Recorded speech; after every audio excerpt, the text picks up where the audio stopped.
Jay. Good morning. Good morning.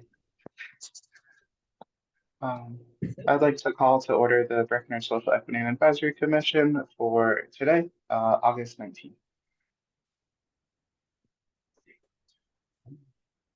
Perfect. I will do roll call. Jordan Burns, Present. Tosh Greer, she's in Germany. Carol Sadi, Here. Isabella Cirillo, Here. Rory Morocco, Here.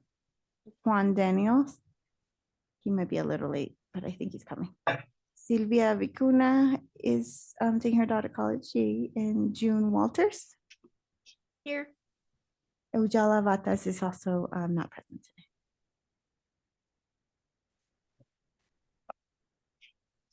Awesome. Like to discuss and approve the agenda. I move to approve. Second.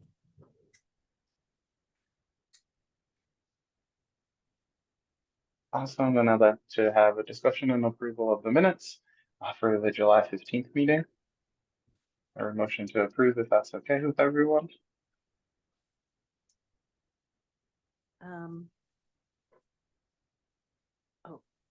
I move to approve.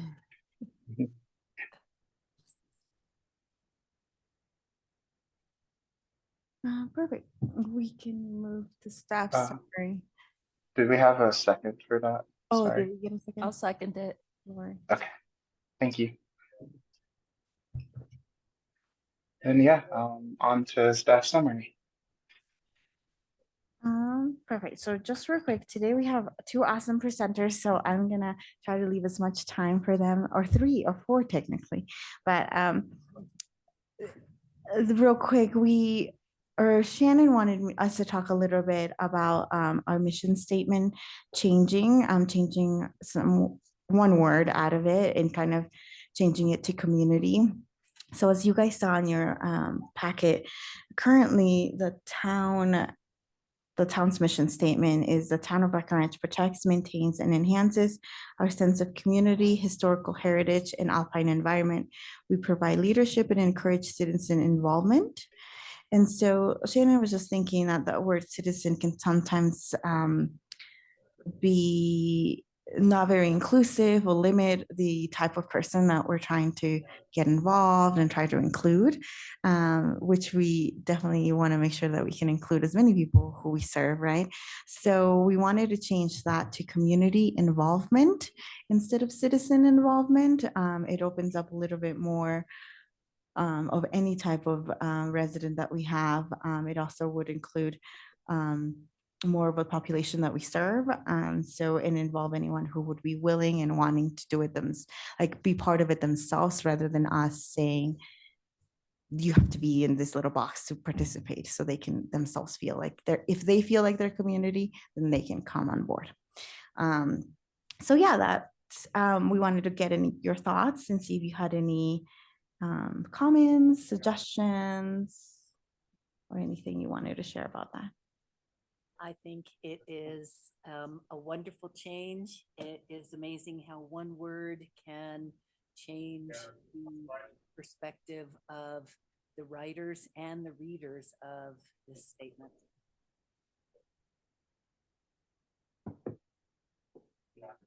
That's all I got. I agree. I really like the change, and I think it does promote more to everyone who lives here. And I can see the question around the word the word citizen versus just community, and because we're all community members.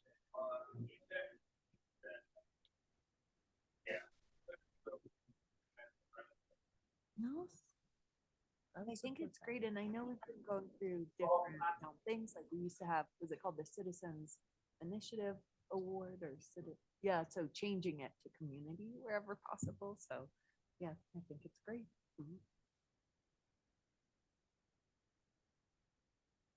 I'd just like to add as well that that also puts the town, or kind of puts the work on the town and the commission to kind of think about making sure then that we work, and I know we do, but just putting that out there that we got to work on making sure then we feel we try to include as many people to have them feel like they are part of the community.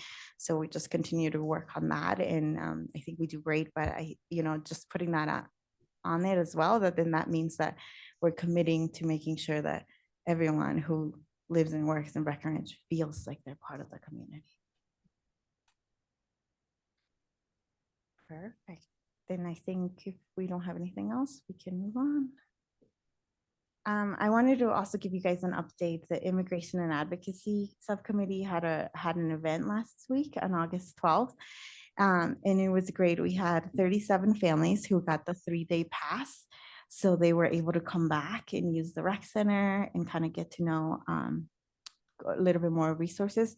We had 5 families who were able to enjoy the rec center and kind of either go to the pool or do one of the tours or get more information about the rec center.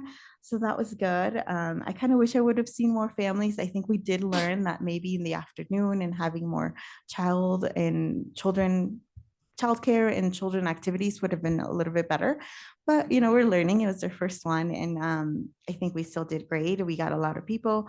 Our ADA compliance person or staff member from the town was also there, asking people about the ADA survey that we talked about last meeting, and they had great success. We had a bunch of people, over 100 responses and people participating. And it was really nice to see that people really wanted to talk to us, which was great. There were a couple that didn't, but that's okay. They were in a hurry. It's not that they didn't love us. And another thing that I also saw that I think might be good for council to know is that we actually had a couple families who weren't Spanish speaking families, but they still heard about it. And it's funny because most of our advertisement was in Spanish and Spanish was first. So if they saw it through social media or something, they would have had to do this or be the second language, which is really neat for me to see that they still pay attention and they are, they didn't comment or say anything negative about that. And they were probably second home owners or new residents of some sort. So they didn't know about the rec center and wanted to also come and try it out. And it was great because they had some of the, I guess they got to experience that dual language experience with all of our Spanish speaking communities, which I thought was cool. But yeah, so 37 families got the pass, and then 5 families were able to use the facilities as they wish. But yeah, hopefully we get to do more of those in the future. Or can you talk about if you think it's an event worth replicating and what we do differently next time? Yeah, I think it would be because the families that were able to go, I think, benefited a lot from it because they, even if it's just they felt like we were doing something for them, or they felt like we were giving them the 3 pass. Like that was very popular, and they felt so happy and excited to have that. I think it is worth replicating. I think we were able to get data as well from them of what they want to see. So I think we want to continuously have that so that whatever we do and when we do replicate it, we offer what truly they want. I think this time around we kind of guessed and kind of did a schedule that we thought would work, but we need to start using our own lens. yes, exactly. And asking them and what do they want to see and what do they want events like this. So Well said, Jen. yeah, that's what I would change. Yeah, thank you. Is it possible for the future to try like a different day of the week, just to reach more people who might not have been able to make it on that one day specifically? Just Yeah. because like the work schedules here in Summit County are so kind of fluid depending on what industry you work in. You might have more weekdays off or more weekends off. So maybe even trying to like put out a poll and see like what days would work for different community members. So, maybe try and do something like monthly or bi-monthly and switch up the days that we do it to gain access to more of our community. Love that suggestion, Jordan.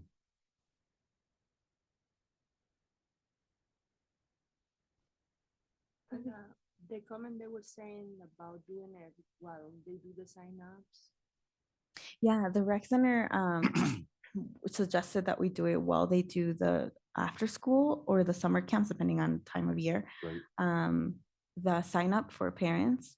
And so we could have the parents not only learn about the rec center, but also learn about the camps and the resources they could have after school. And we would kind of combine it together because they would learn about how to register their students so that the next time they could do it themselves if they wanted to, or still come if they wanted to, but they would have the resources to then be able to do it themselves and be empowered to do so.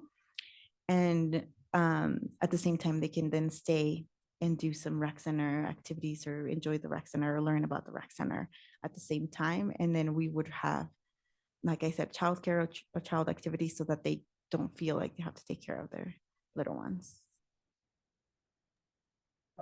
Would there also be, if we plan far enough out, a way to put like advertising on the Breck Free Ride, just in case some people don't have social media but do take the public transportation in town, they'd still be able to see it? Yeah, we could do that. We also put it out at FERC at all of their locations. FERC was awesome about it and told all of their clients that they were going to see. And then we also put it on the radio station, the Spanish radio station, La Nueva Mix. Oh, awesome. And I just wanted to give a shout out to Sylvia, who I know is not here, but she'll listen to it later. She was amazing. She was there and she was helping our community members and she was just being super awesome. And I think it felt really good to have her because it's part of the commission representation and she was just, it was wonderful. So thank you, Sylvia, whenever you see this.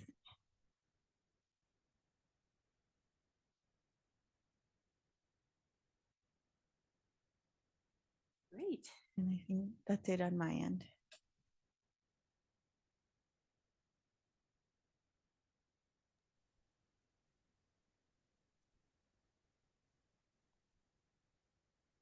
Awesome. Well, then I'd love to welcome our presenters for today. If you wouldn't mind introducing them for.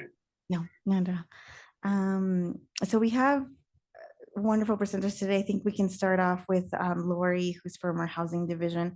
Lori Best, the Assistant Director of Housing, and Darcy and Melanie as well, who's going to talk to us about a little bit of runway update, but also kind of how do we ensure that, you know, we make this project equitable, that aligns with community needs, and also how can we help her moving forward to ensure that, you know, the project does meet the needs of our community. So I will welcome you guys in. I might need a mic. Up to the mic. Come up here. Thank you for having us. My name is Lori Best, and I have managed the Town of Breck housing program. I'm not good with microphones. I'm okay with housing, but microphones. Okay. So yeah, I have been really fortunate to be able to work on the Town of Breck housing programs for almost 24 years. So when I first started in 2000, my background was city planning, and they brought me on and said, hey, we're going to give you this little special project housing. And I was a special projects planner, so I did annexations and historic district stuff, and this little thing that was called housing. And they gave me this list of like 85 homes that were restricted just for locals. And they said, you got to manage these and try to get more of them. I was like, okay. So over the 24 years or so, we've increased our inventory of affordable housing to almost 1,600 units by the time we end this year. Combination of for sale and rental. Both are really important. Variety of types, from studios up to 4-bedroom single family homes that serve families. So from our perspective, our mission is to provide housing that is affordable and meets the needs of our community in terms of variety of types and price points. So it's important for us to have a pipeline. We've obviously added a lot of projects through the town acting as developer, but also partnerships with private sector developers. It just takes more than just the town trying to push this sand uphill, because, the greatest challenge is really locals who are making their income in our county will be priced out. The private sector, left to its own devices, will set prices that are completely unaffordable to the locals who are making their incomes in our community. And you see it in a lot of the other communities where your local workforce and your community is displaced and further out and has to commute in. And then, what kind of community are you when you're not housing the people that are in your community, serving everybody? I've seen so many examples of success, and I've seen so many examples of we've got a lot more work to do. Challenges is there are limited land. We don't have that much opportunity to build new housing. The town was really fortunate years ago to have a council that was very forward thinking and acquired a lot of property. So we've been able to use property that the town acquired throughout, since I've been here, to actually lead projects and develop projects. And that's what the runway is going to be when that one comes on. But it's not all about new construction, because there just is not enough land. So a lot of it is preserving existing neighborhoods through some of the programs that Darcy works on. And that's really actually going out in neighborhoods that have historically served our workforce and buying those units through a buy down, putting a deed restriction on them, and then reselling them to a qualified local person. So some of it's a combination of the new construction and then the program that preserves some of those existing neighborhoods. So we're launching the next one, which is Runway. That's going to be at least 100 units or so out on the remote skier parking. We call that property block 11. It's in between CMC and then the elementary school, that big vacant parking lot. The town acquired that back in 2000-ish, and had always planned on building housing there. And what we're thinking about at this point for Runway is home ownership. We focused a lot on rentals over the last 5 years and brought on a variety of rentals units.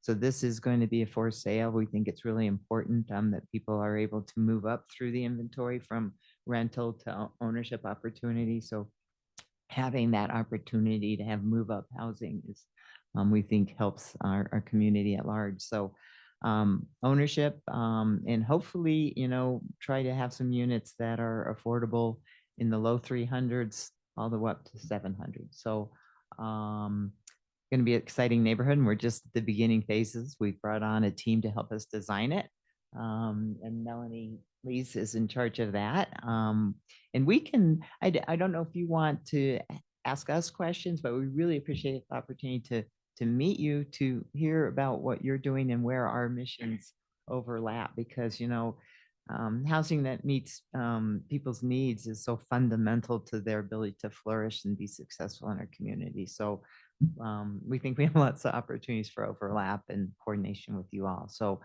I don't know if you have any questions. Yeah. I do. I have a couple of questions. In your rental program, how are raises in rent monitored or suppressed to a realistic level? Do you keep track of that, or is a project turned over to the developer HUD, in combination of those two? Could you? Yeah, sure. I mean, there's not one single model. It's so many different varieties of sort of partnerships that have to happen to get housing built. The town alone could not do this. Just the funding, it's probably, Sure. we can build housing for X per unit. Probably costs us 600,000 per unit we build. Affordable price is 300, so there's a huge gap for every single unit that we add. So finding the funding, we're really super fortunate that we have a a sales tax in place that is our funding stream, and our voters agreed to put that in perpetuity. So we have a funding stream long term, and we also have a larger funding stream that's a 40-year sunset, but it's pretty far out there. So most of this is funded by our local sales tax dollars. But since that's not really enough money, frequently we're partnering either with a private developer, like we did with Vista Verde, or well, if we're out there getting grants or get out there getting grants, because still, even with a private developer, it's not going to cash flow. Right. So sometimes the federal money will come with all sorts of strings. I think it's our policy to avoid federal money wherever possible, just because of the strings that come with that. But almost any one of our partners or any one of our state-funded projects is going to need some regular adjustments to rent to keep up with the cost of utilities. Insurance is killing us right now. And so it's a matter of just trying to balance those rent increases, what our costs of running those apartments are. I mean, what we do is we sort of take the profit side out. And so we are barely covering cost of construction, cost of operation. And unfortunately, those costs are going up. So when we do rent increases, from our perspective, we try to keep them the minimum possible, but still keep the project viable in terms of being able to do the repairs that are necessary, build a reserve. So you do have an element of some control in those And some rent of them, increases? I would say some of the projects, not all of the projects. Vista Verde, Yeah. the town of Breck put the land under that. We don't own the vertical. We don't own the apartments themselves. And so we have, depending on how we structured the deal, and I guess one of our lessons always is to maintain as much control as possible at the local level. But then you can't access the funding that you need. So to some degree, it's always a balance. But Vista Verde, we don't have as much control. But we have some. And we meet with the developer and the operator of Vista Verde regularly to say, are you meeting the real need? And from their perspective, if they're filling their units, they're meeting the need. Now, it might be very hard on certain families who are struggling. So when there is a rental increase, is there also an increase in the medium income levels, the minimum, the maximum, I know we don't change the hours that are required of our people, but is everything adjusted across the Yeah, I mean, ideally it should be, but you're right. We can check in with the developer at Vista Verde and say, okay, all right, you raised rents 5%, 4%, whatever. Right. What's the income of your tenants, and does it still align properly? Yeah, I don't know that our tenants get an income increase that's equitable relative to their rent increase. I think, one of the challenges in our community really is the HUD AMI information, because it has, AMIs according to HUD, and HUD is sort of what most people use in terms of determining the income of their community, has gone up 10% a year for the last 2 years. That's a huge increase in incomes. Is that really happening amongst our community members? I know there were periods of time when there was, COVID did kick up some. Oh, yeah. And people were getting raises, and that reflects in the HUD income numbers, and then that reflects in what we have to charge. So, but there's always room for us to definitely improve and, spend more time with the developers and the operators of our apartments to see where their rents are, and really in terms of affordability to the tenants. I appreciate it. Thank you so much. No, thanks. Is this accessible to people who doesn't have a permanent residency or any kind of legal normal think status? from the perspective of the projects that the town controls, yes, absolutely. We don't need to check documentation or status. We're more concerned about, are you working in our community?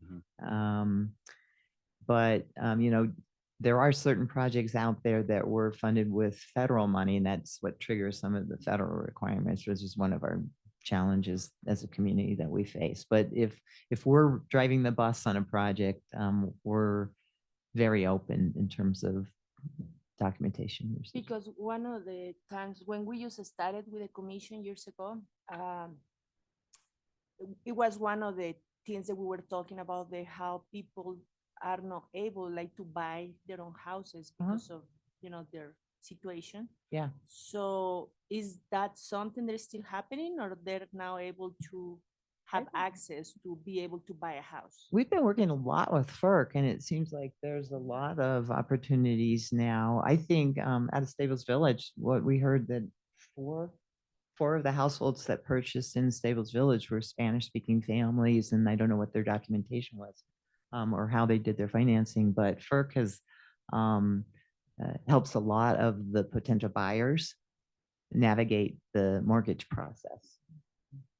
Yeah, and First Bank and Alpine Bank, we've been told, both offer some form of programs that are more like the, non-traditional kind of. That like they take the 18 numbers? Right, right. I think First Bank for sure, and I do believe Alpine does as well. And then as far as our programs go, we don't do any checking of, social security numbers or credit, anything like that.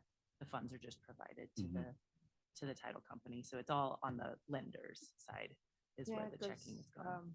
I feel that part of our community is the part who has struggled the most on housing than any other type of person in our community. People who because want access- to buy but can't get mortgages. or they can even have a rental because it's a background check out. Uh-huh. Things like that. Right, So right.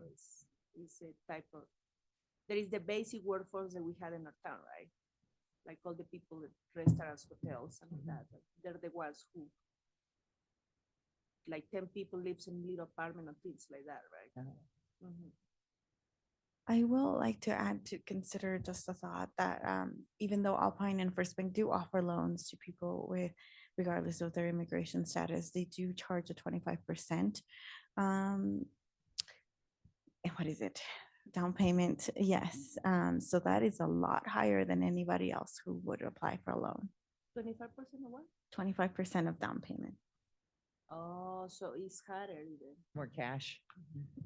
If you think about it, it's Mhm. probably 20% more, at least, of a first time homeowner or more. So some sort of local down payment assistance program might be helpful. Yes, that would not require any legal status documentation. There.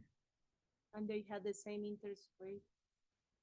Yep. Yes, probably depending on their credit report, because they can still build credit on their I-10, but so that would be depending on person, but definitely 25% at least straight up. And what is the regular?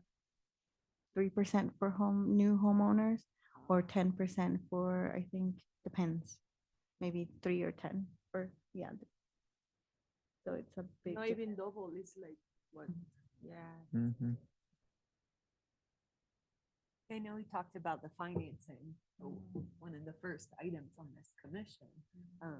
If there is something more we could do as a town, like you said, the local, even with the combined housing authority for their down payment assistance, I'm not even sure what their requirements are. So if they're an option for community members, and I mean, great point, Isa, on housing outside of the financial barriers. I know housing department has done a great job. Actually, I think you were one of the first departments to use the equity lens, where we realized it wasn't a large factor was getting information out into the community that any community member, as long as they meet the basic requirements, can qualify for town projects. So Maybe Yeah. Lori or Darcy, can you talk a little bit about your outreach efforts? And I think you all have done an incredible job with that.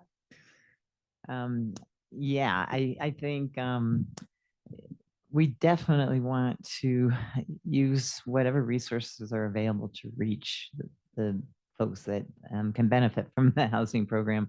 And so we, before we launch a new project, we bring FERC in and we bring Mountain Dreamers in, and we have these meetings with our community partners to figure out, okay, where should we have events? Where should we do our marketing? Where should we put flyers? Where should we advertise? Just trying to get all of our information out there in the languages that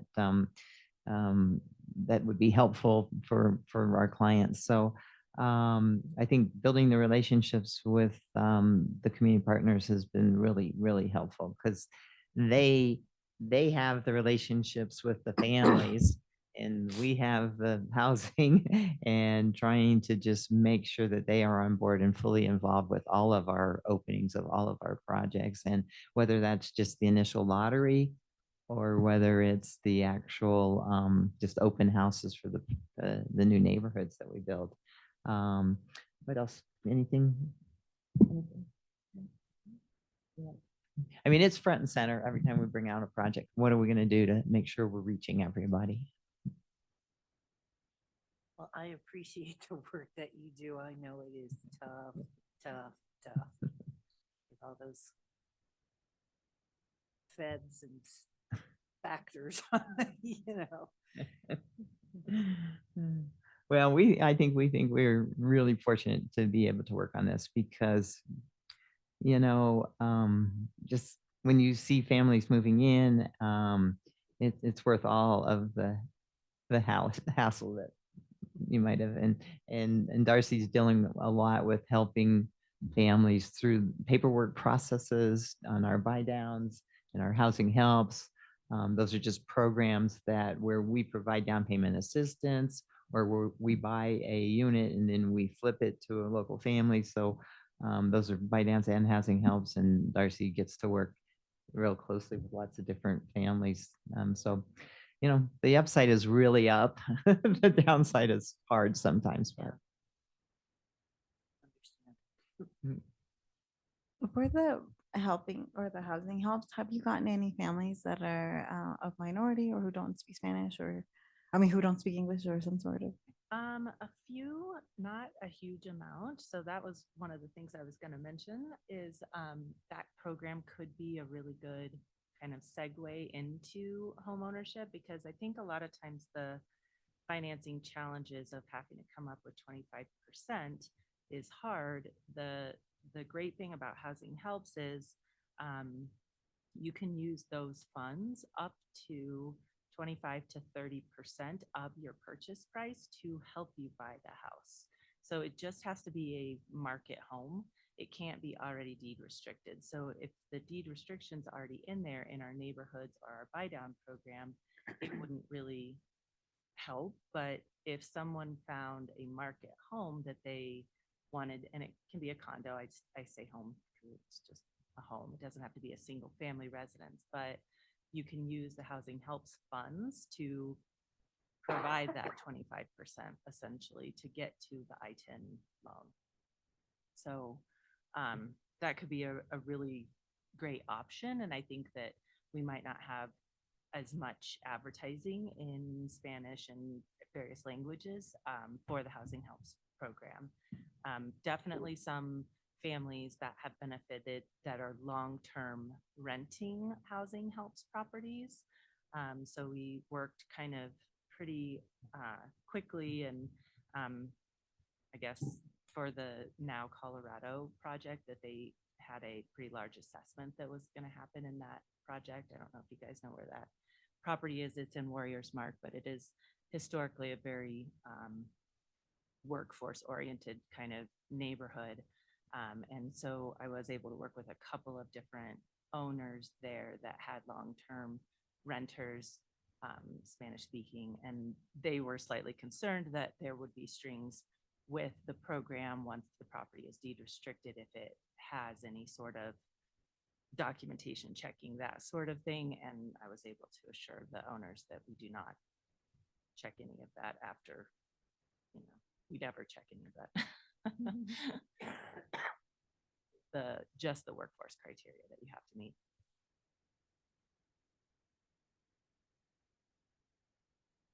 And one more thing I think would be helpful for housing and council to know from the commission.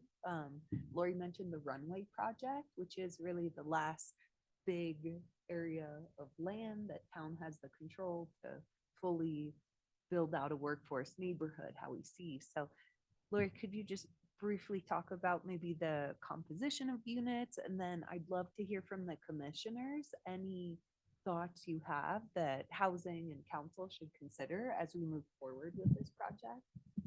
Yeah, as Carol mentioned, so this is it's about 17 acres, and it is our last big neighborhood. We've been fortunate to create up to, I think we have 13 neighborhoods now. If you think of Gibson Heights and Wellington and Vista Point, Maggie Placer, Rick's Landing. But in the balance of the housing is dispersed in town, but the neighborhoods are very, very cool and very special. Runway, what we're currently thinking about in terms of the program is opportunity to get some more single families. So we've heard from council that they'd like to see more single family homes, and then duplexes. So some double units. And then I think what's still on the table is what percentage, if any, of multifamily or townhome.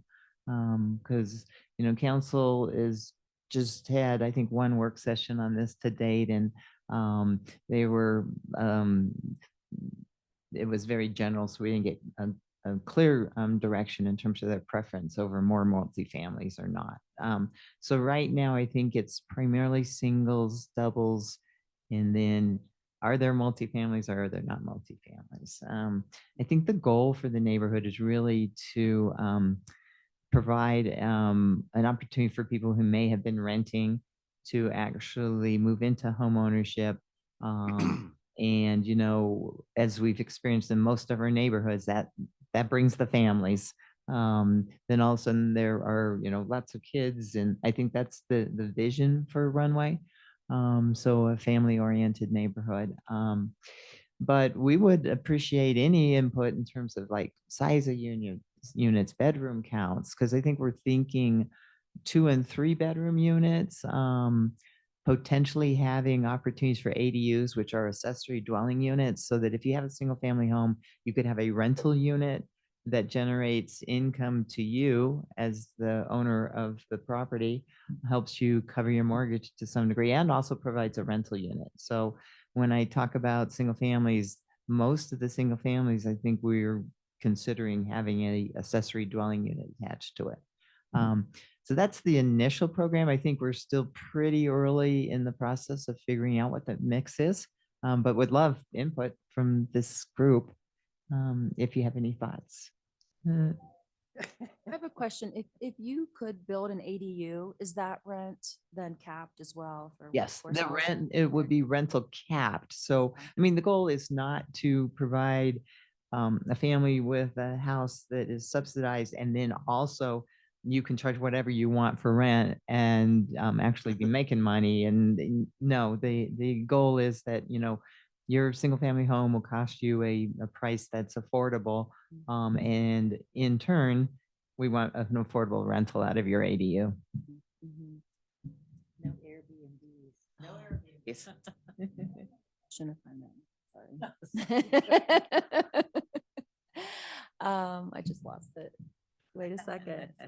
No, I'm wondering what are the obstacles, not financial, but and not land, but in terms of what you're hearing from community, any feedback you're getting, and then how could we assist you with?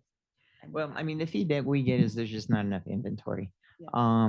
That they need more units, that there are people out there lined up. When we rented up the Larkspur Apartments, which were 40 apartments that the town built on Airport Road very recently. We had 1,000 families apply for those 40 units. So it's really just there's not enough supply. And so, I mean, that is one of the issues with Runway. If we do single families and doubles, Right. we're not, we could get more units if we did multifamily. If we did townhomes and stacked condos and fewer single families, we could get more units. So it's always this balance. What's more important, getting more units or getting a unit type that, you know, people just have that dream of having a home and where they could have a little yard. And, but it's always a balance between density, multifamily, and sort of neighborhood similar to maybe Wellington, where you have a single family home. So I don't know if this committee has a preference between supply being more important and therefore we veer more towards multifamily programming, because that's one of the challenges in terms of figuring out the program.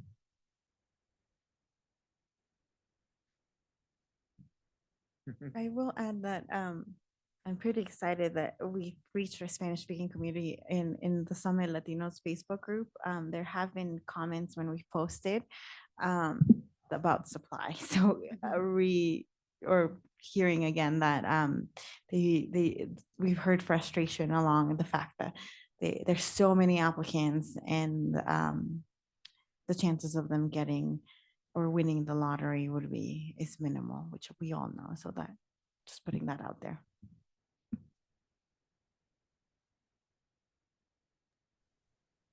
Yeah, I guess my thought process is just like we're all coming from, like, or not all, but like coming from living with a lot of roommates to if you had the opportunity to have your own house, I think like a single family or a duplex would be nice. Just to have, you know, maybe one family next to you and not be surrounded by like as many people as you might have been just through the process of living here and finally getting the opportunity to own something. It might be nice to, you know, have some separation from other people and just the noise that comes with living next to others.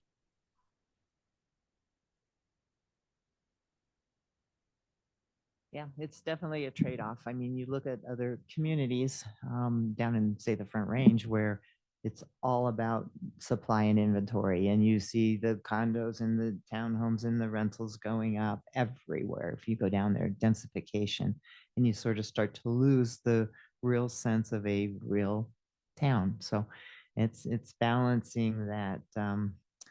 Yeah, what do you provide in terms of the product? Lori, I got a separate question from this thread of the discussion, but just processing the density that is happening on Airport Road all the way down towards Stan Miller. Perhaps this is a question for council too. Where are we at with the infrastructure improvements to better deal with increased traffic by there? Also too, I think a lot about the children who will be catching our school buses. Things are getting really busy on that side of town. Just wondering where are we at with those infrastructure improvements in terms of roads, sidewalks, making sure that our children can catch the buses safely in a very dense part of town, especially during ski season. Yeah, good question. There's a redo of Airport Road in the capital plan because we know we've increased the population down in that part of town. And in the town's capital improvement plan, I think it is in 26, 27, pretty considerable upgrade to Airport Road with sidewalks and improvements to civil and drainage issues and turn lanes for traffic to sort of address the vehicle travel down there. And in our plan, it's really important to us that it be multimodal, where we have buses coming out there. We have connection to the bike path, which is one great thing about the Runway site is we are really connected to the countywide rec path. And we just need to make sure we have safe routes to school for sure through the Runway neighborhood. And that we make the improvements on Airport Road that need to be made.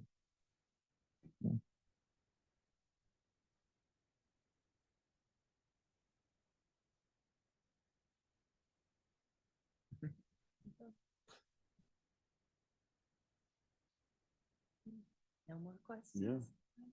Well, thank you. I mean, Thank we you. really do appreciate what this entity is doing and want to participate more and be totally aligned and work together. So appreciate you having us this morning. And the more we share back and forth, the better. Flora's been great. So we try to involve Flora in all of our meetings now. And her calendar is getting very busy because got to come to this one with us just to help us. You know, it's new for us for sure in terms of, you know, we used to just be in our little bubble and just build, but we need to be outreaching, finding out what our community needs and how we can get to them. Thank you so much. Yeah. Thank you Thank you all for using the lens. You're welcome. As our second presenter, we have Yesenia Silva Estrada, who got up very early this morning. So thank you for being here. She comes all the way from Rifle. Oh, sh- wow. Yeah. Isn't she? Silt. Oh my gosh, even more. So, oh, closer. Okay. Well, you're so amazing for being here so early. Thank you. Yesenia, sorry, thank you, Sylvia. Yesenia is the Assistant Director of Strategic Initiatives at CMC, but she's also a research fellow at the Bell Policy Center, which is kind of in the role she's coming in with us today. Yesenia is just awesome. She's been working with our primarily Spanish-speaking community members and Hispanic and Latino and Latinx community members around in statewide. She does a lot for them in any capacity that she can. She's always like I think her goal or her life, even if maybe she doesn't see it, but like she really does do so much for all of us that are lucky enough to be Hispanic. And today she wants to talk about economic mobility and as specifically as it relates to housing, but I'll let her talk and thank you for being here. Thank you, Flor, and thank you to everyone for having me. Hello to a couple of my colleagues at Colorado Mountain College. Good to see you. It's a pleasure to be here. When I learned about this commission, I got very happy and excited. I don't know how many other towns have a similar commission, but just from hearing and seeing, you're doing amazing work. So I commend you for that work. I'm here, as Flor said, I'm a fellow for the Bell Policy Center. The Bell Policy Center focuses a lot on research, especially for Colorado, low-income Coloradans and economic mobility. And last fall, we had the opportunity, myself and a couple of my colleagues at Colorado Mountain College, to apply for a fellowship. And what we aim to do is bring an equity-focused blueprint to our Colorado Central Mountain region, since we are experiencing an affordable housing crisis.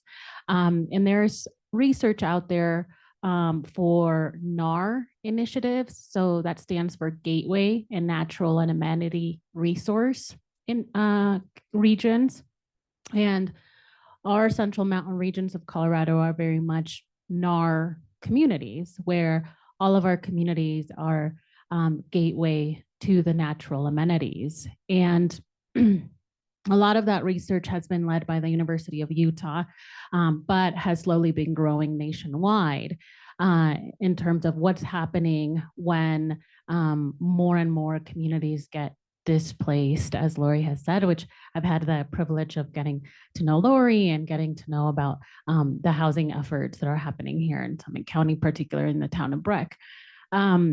So what we aim to do is to bring more of a Central Mountain region cohesive blueprint that is equity focused and what the current impacts of the affordable housing efforts are and what might be able to be informing decision makers and legislators before we get to even a worse crisis. So we started our research in late winter, early spring, really talking to all of the housing authorities across our region and just to clarify, our region is mapped with CMC's region. So looking at all the way to Parachute, all the way over here to Breckenridge, farther north to Steamboat, and farther south to Salida. And I can answer why we're doing this in parallel with Colorado Mountain College. But we started our research with just interviewing housing authorities and what are their efforts, how do they administer it, and then we sent out a survey, a qualitative survey to them, collecting also more information, and we've learned a lot.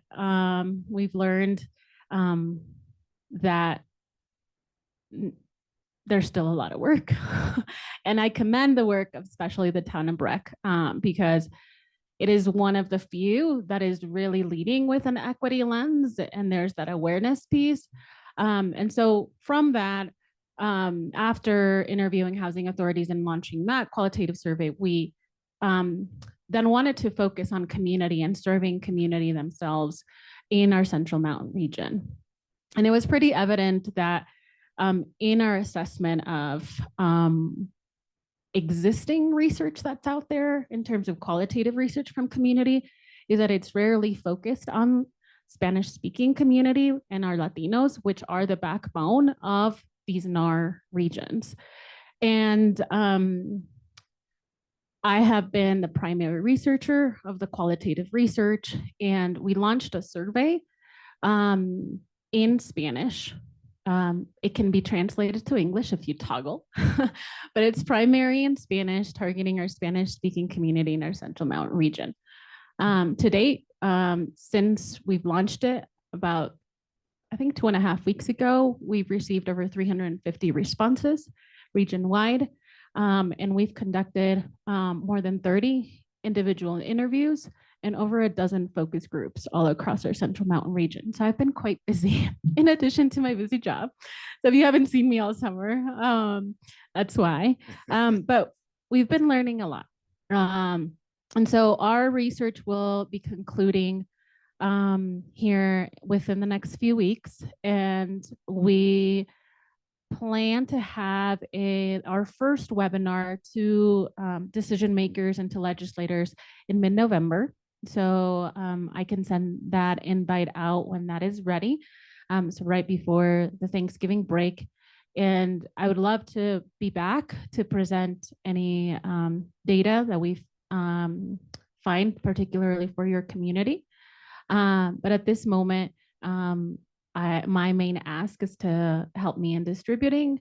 About 20% of the survey responses right now are from Summit County, but we will have the survey out for a few more weeks, and hopefully, be able to have a region-wide representation.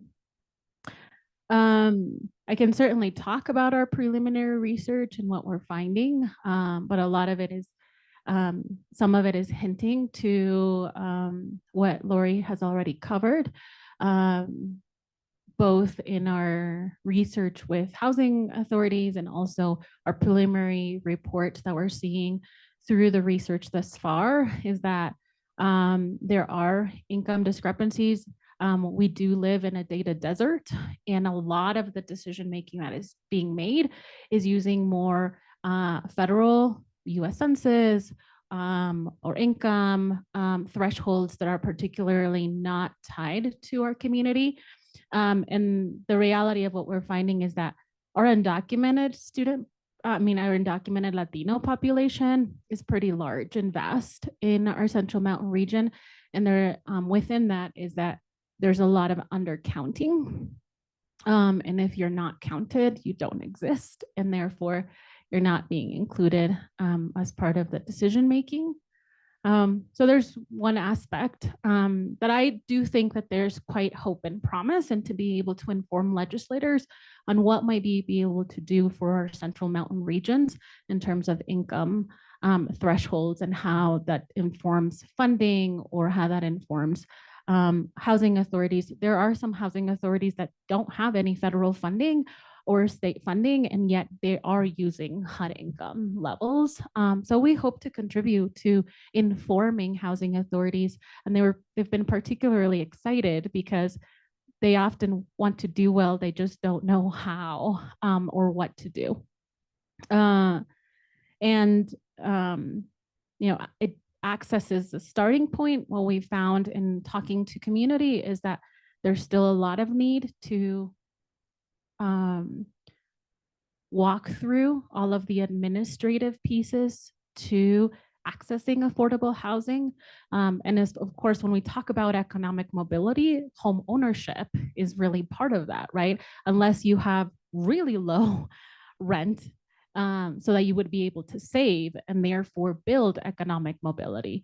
But when it comes to home ownership and affordable housing, what we're finding is that community doesn't have the education, the financial literacy, and then it's requiring a lot of assistance from non-formal or parties that are not part of the process to help and support individuals.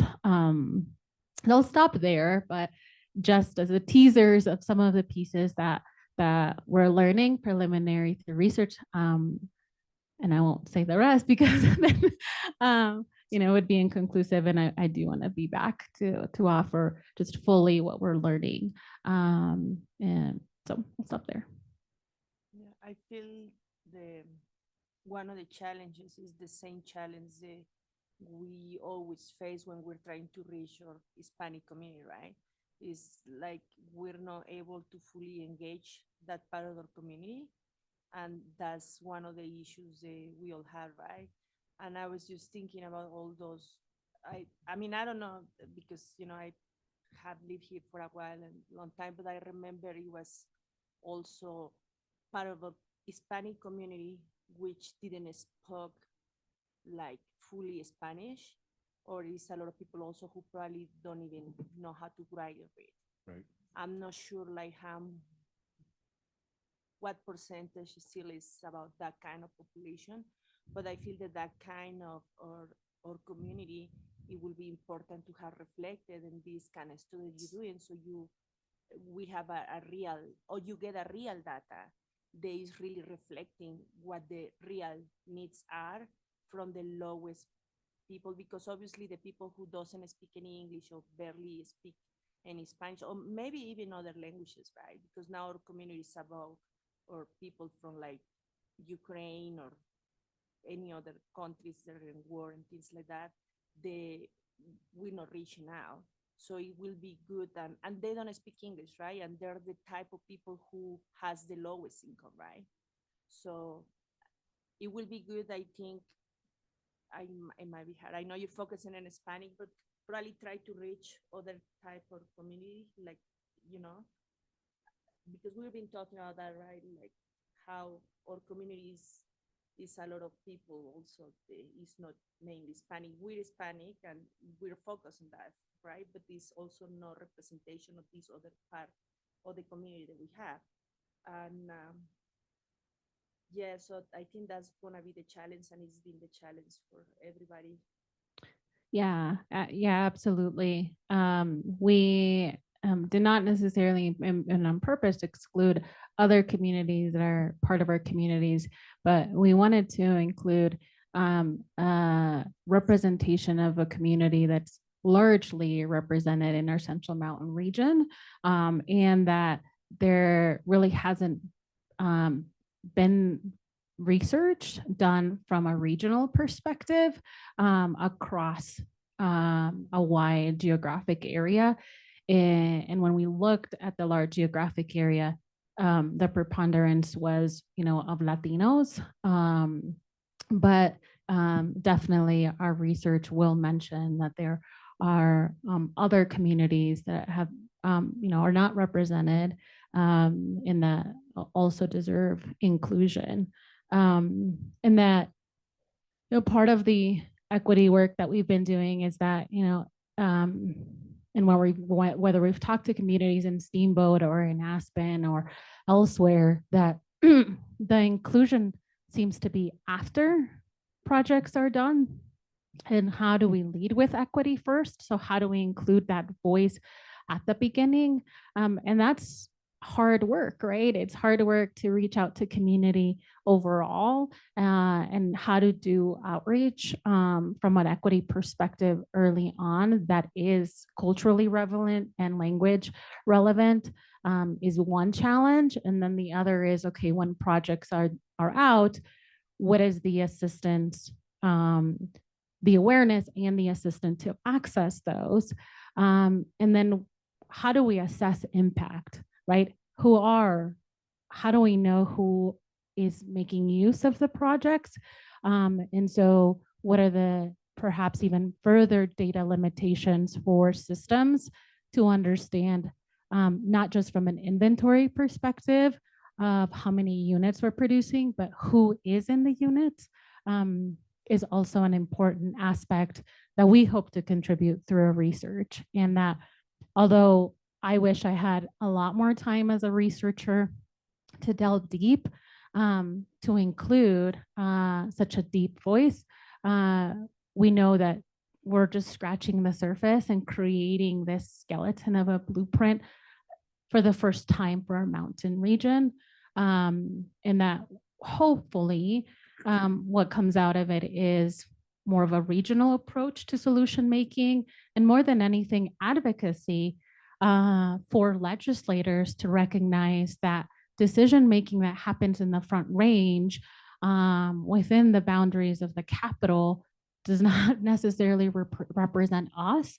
And low income for the state or for the feds is not low income for our Central Mountain region, and that our low income communities are disproportionately impacted in so many ways because housing is very system interconnected with the major issues that we are also dealing with, such as mental health, food insecurity, and the list goes on.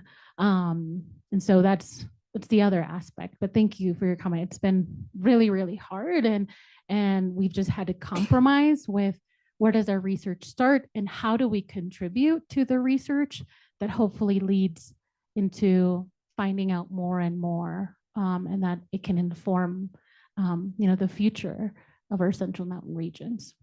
Yeah, and I always say like education, not knowing exactly what's going on and trying to reach our community and educate them. Like it is so important to get this information from you because this is going to have an impact on what things can be done or how we can help our community, right?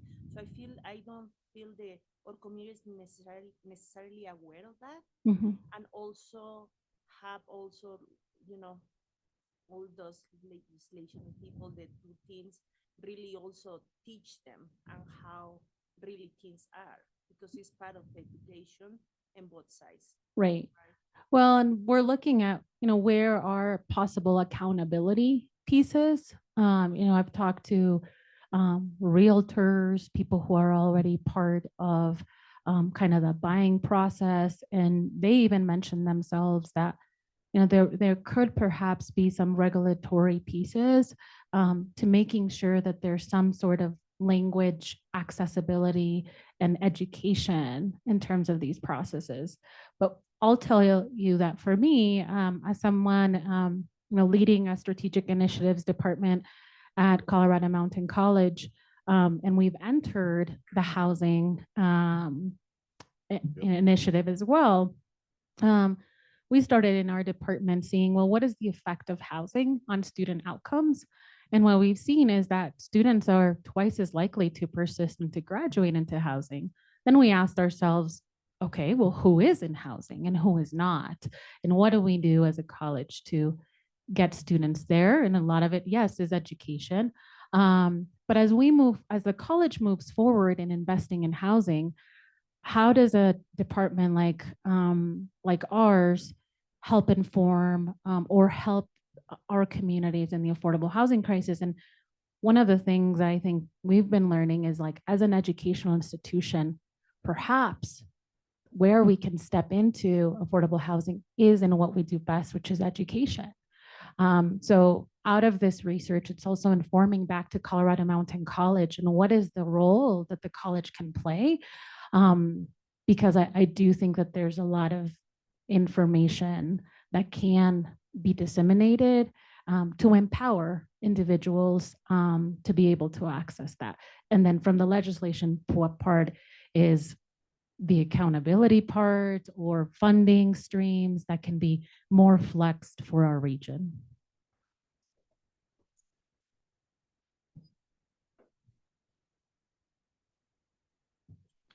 So this is all, I mean, so much resonates. Like, I see housing staff nodding. I know many of us have experienced it firsthand, pointing out the data, the issue with the federal government, AMI, HUD, so much, which I think we all know anecdotally. And with the data, we look at school district data where what our Hispanic population is mid 30s, but the census data says it's around 10%.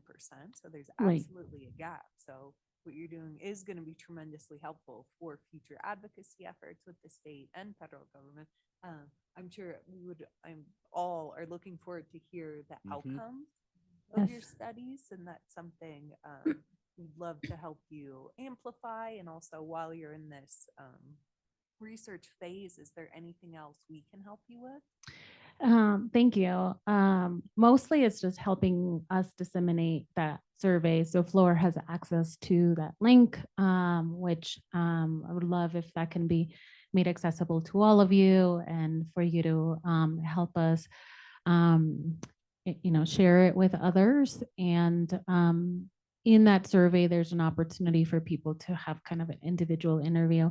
If you would like to connect with me, aside from the survey, anything you would like to make sure that is incorporated, added, your own experience, Floor also has my contact information, and I would love a conversation with you, working evenings and weekends, whatever schedule works with you. And the next part is just to be back and visiting you. I'll extend the invite to that first launch off of information, but would love the opportunity to come and speak very specifically to what we found in the research here and Summit, which, a lot of it, you've done a great job. I mean, your community is one of the first communities that has incorporated, Latino feedback in comparison to other regions.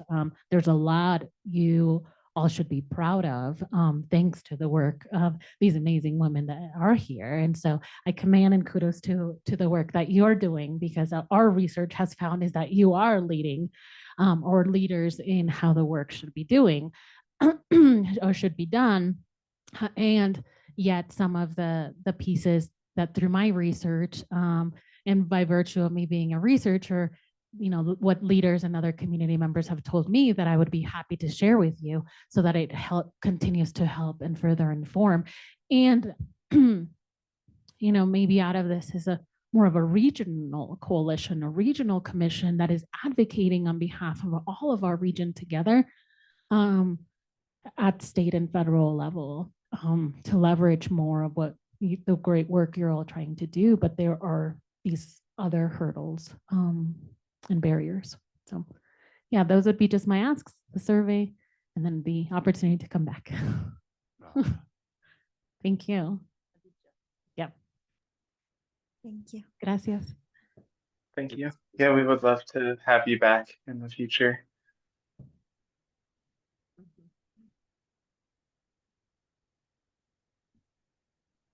Thank you so much to all of our presenters today. You've all been amazing, and I've learned so much.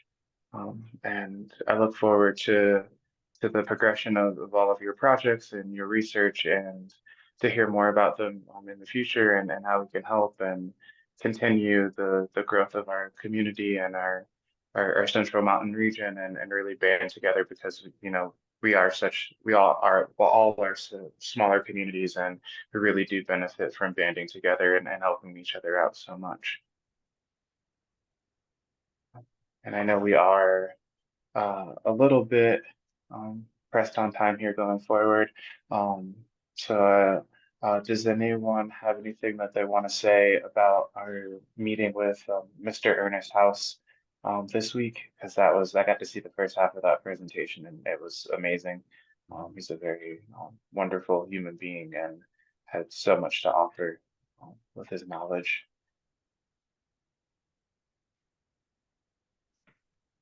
I think June 1 I or was like, I had to leave early. I was so excited that he came to our area just to talk with us. He reiterated some of the things that we have known before, and that is it takes time. It takes commitment to the tribal council and the elders to understand our desire to participate. It is not that we are asking him to check a box, but more work has to be done on our part, and that is to make ourselves available and learn more about them before we go down and say, hey, what do you think of our land acknowledgement? And Flor, I wanted to make sure you understood that when I said I am going to go down to their annual event in September, that I am not going down there to make first contact with the elders at the busiest time of their year, but it is just for my own edification. And then I expect to go back down to Toyac or to Ignacio or Montrose, and then actually make the contact with the powers that be. I'm looking for taking this up not until November after they have their annual council elections and changeover. Anyone who wants to go? It is September 6th through 8th in Ignacio. It is their powwow, and if anybody has a talent at eating jalapenos, I'd sure like to see us enter the contest.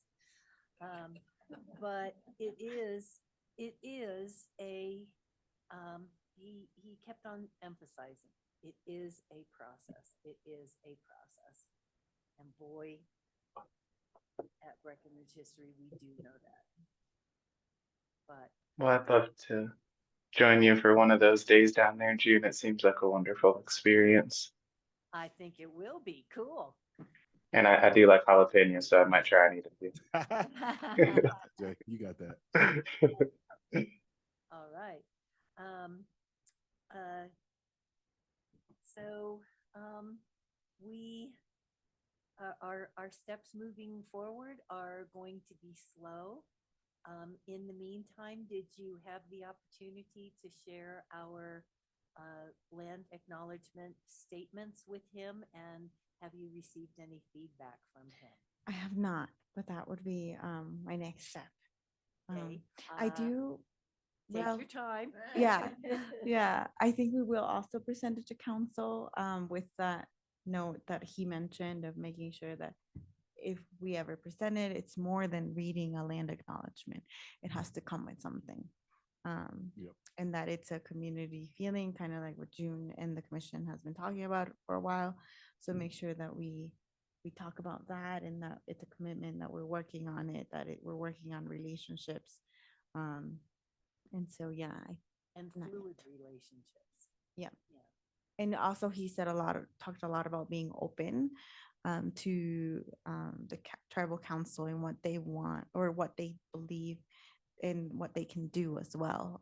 So not just putting our own agenda and what we think is best, but also being open to letting that relationship and that contribution and that collaboration be fluid and together and build as it goes. So yeah, that was also another huge point that I think I took away. I thought it was really a good event. What did you think, Carolyn? Yeah, I was there for the first half of the meeting too, and as everyone has expressed, it's that re-highlighting the need to build a truly strong foundational relationship and not rush it and not just check boxes. So I think what we're all doing now are the first steps to build into something more meaningful. 100%. Yeah, that notion of building back trust within communities.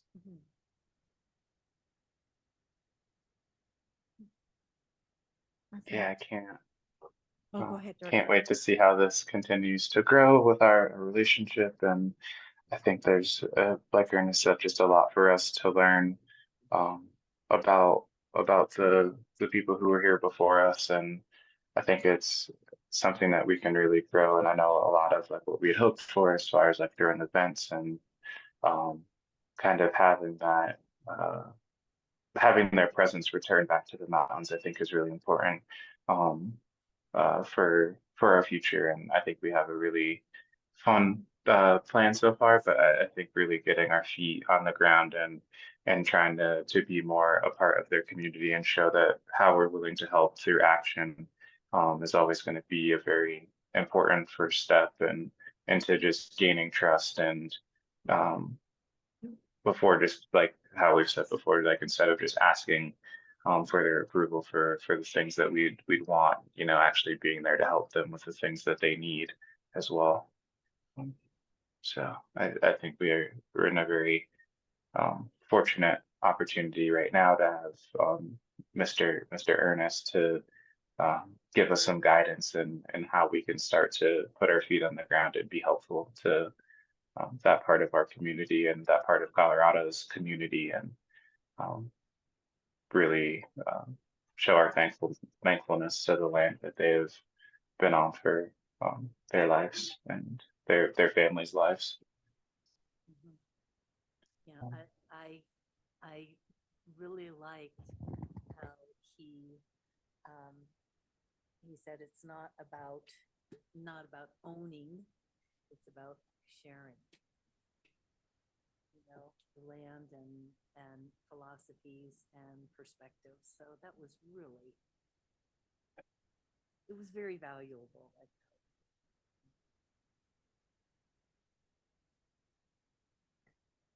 Okay, I So don't I'd like to rush. Oh, oh, sorry. go ahead, Floor. Yeah, I was going to jump right into the subcommittee updates and start with the civic engagement, just because they had our first grant request or recommendation actually. Um, And in partnership with CMC, the Immigration Rights and Advocacy Subcommittee would like to request lodging expenses to host the Mexican consulate. And I think that's awesome. And I think that what they can bring to our community is amazing.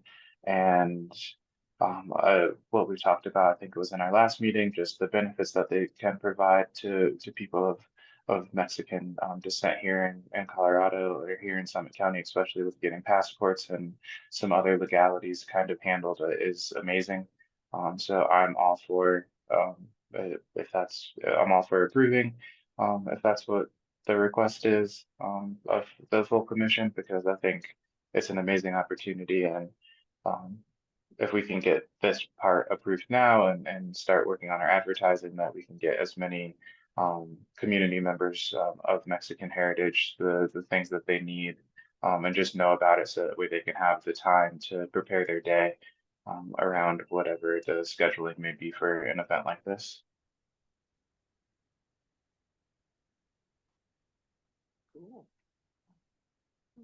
vote for that Yes, individually?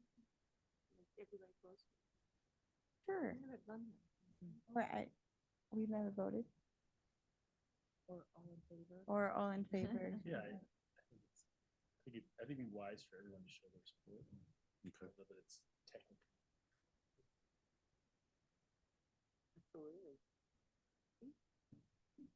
So all in favor? Yes. Awesome. Thank you, Jordan. All right. You're welcome. And, And I know Um, we're tight on time, to be mindful of yeah.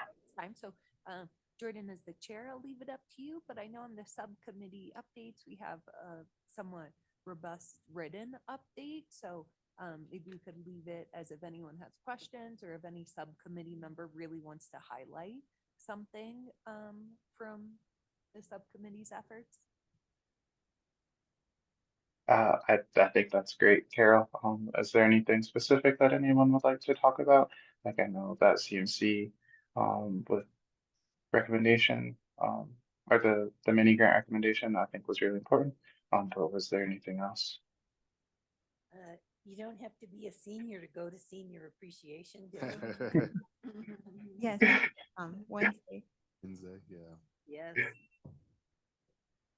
I just wanted to touch on, I guess, community outreach and engagement. I need to continue to chase this lead down, but got an email from the South Branch Library about opportunities to support through volunteer work, the youth with some of their after school programs. And so just wanted to throw that out there for an opportunity that the community is now reaching out back to me in terms of a need where we can be not only visible, but also, you know, give back a little bit, especially with the young ones.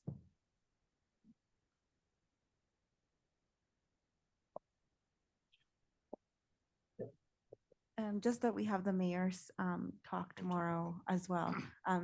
Isa is actually going to be giving our intro in Spanish. So remember that it's a bilingual event, primarily in Spanish, but our part will be in Spanish fully by Isa. Yay. Yay, Issa. Hey. Great.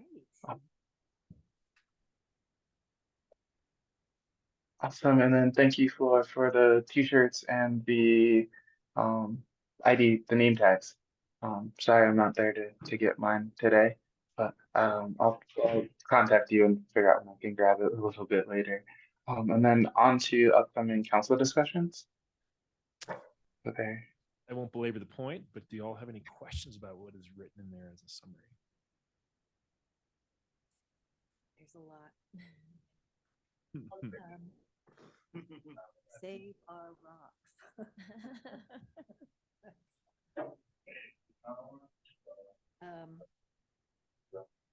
And as always, if anyone has any questions, want to talk more about it outside of the commission discussion, I am always a resource and always want to hear from you. If it's with an equity lens, if it's just as a community member, always reach out to me and consider me a resource.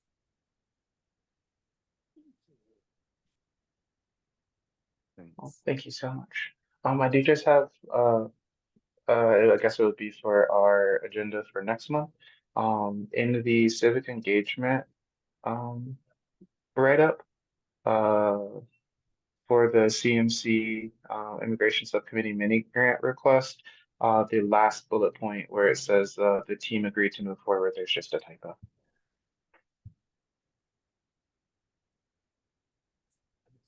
I'm sorry, what was that about that topic? There's a typo. It says total score of the Oh. application is 34 out of 35, and then there's just the team. Oh, Yes. the ream. I will make sure to get that fixed. Good catch, Jay. Oh, thank you. So yeah, that'll just be either something to mention in next month's meeting with the discussion of the agenda, or just wanted to let you know now. But other than that, thank you so much everyone for being there today. I'm sorry I couldn't be there in person, but I would like to adjourn today's meeting. If I could get a second, that'd be great. A second? Awesome. Well, thank you so much for attending today's Breckenridge Social Equity Advisory Commission. Thank you so much to our presenters, and thank you so much to everyone who's had the ability to listen online and hopefully join our discussions here in the future. And that we welcome all who have any projects that they're working on to come talk with us so we can do our best to help. Hopefully everyone has a great rest of your day. I love you all. Bye. Love you too, Jay. Good to see you. Happy Monday.